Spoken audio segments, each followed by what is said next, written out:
My name is Katrina Bust, and I'm a pain psychologist. I work in the Comprehensive Pain Center at Oregon Health and Science University.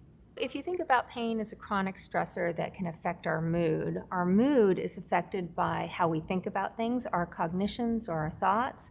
It's also affected by our emotions, like sadness or depression, not engaging in things of pleasure, isolation, feeling afraid or insecure. And so those things all in themselves can tend to change the way we think about pain and make us feel helpless, sometimes worthless, and make us struggle more with managing the pain effectively.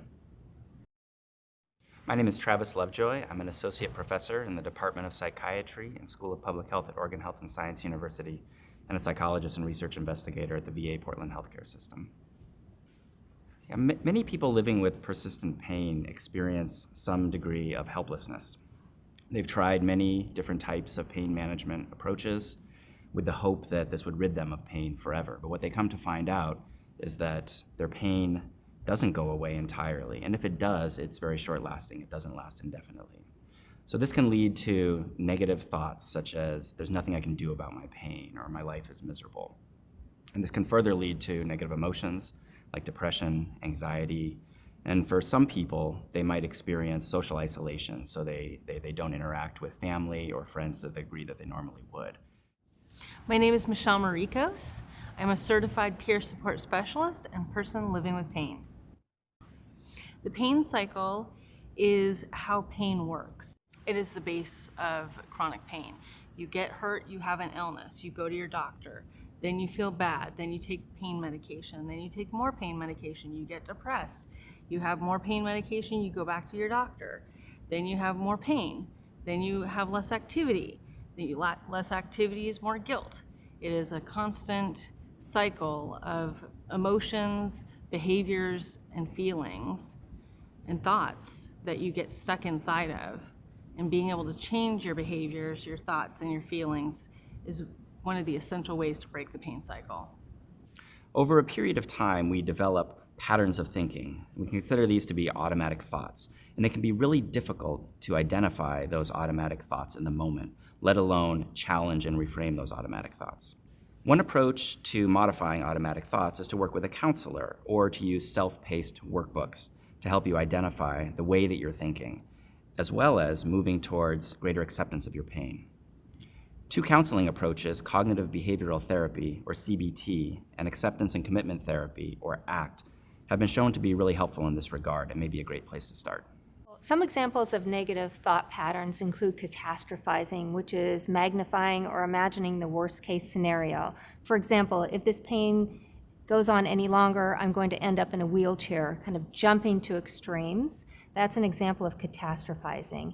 Another example of cognitive patterns that can get us stuck are what we call all or nothing or black and white thinking, which is if I can't do something like I used to, I'm not going to do it at all. That's black and white. And that gets people stuck because they give up all the activities.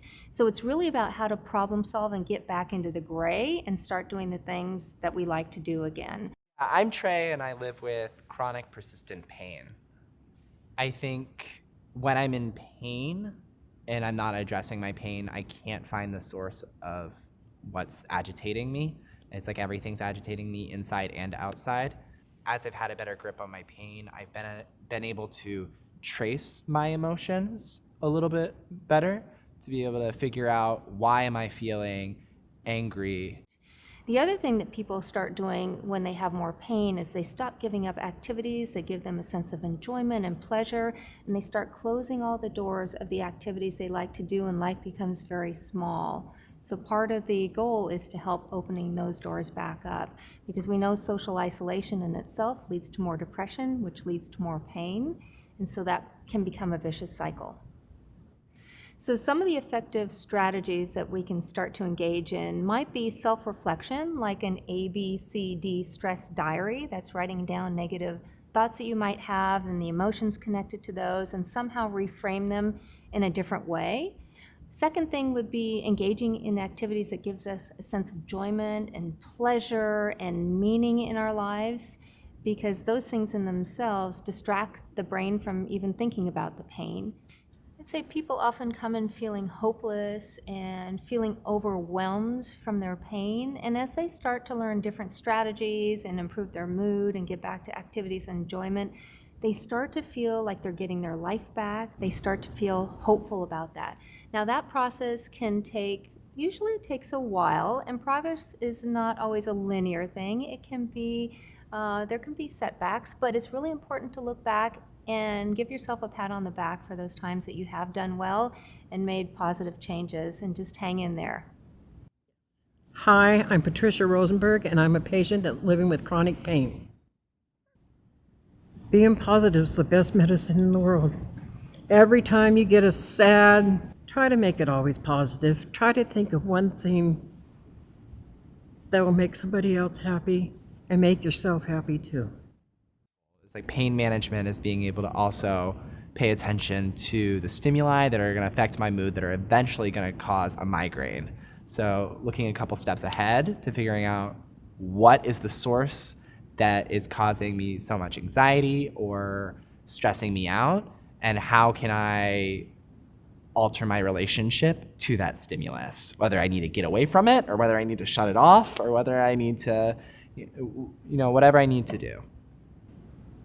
My one piece of advice for people living with persistent pain is to change your thought process about how you feel about your pain. Your pain is not your enemy. The more you fight your pain, the worse that it will get. The more energy you use fighting your pain, the more energy that you're using on your pain and not on other things in your life. We really want to change our thought process from enemy to friend. Our pain has taught us a lot of empathy and strategies of how to live life that other people don't get to use. And it can be a really powerful tool.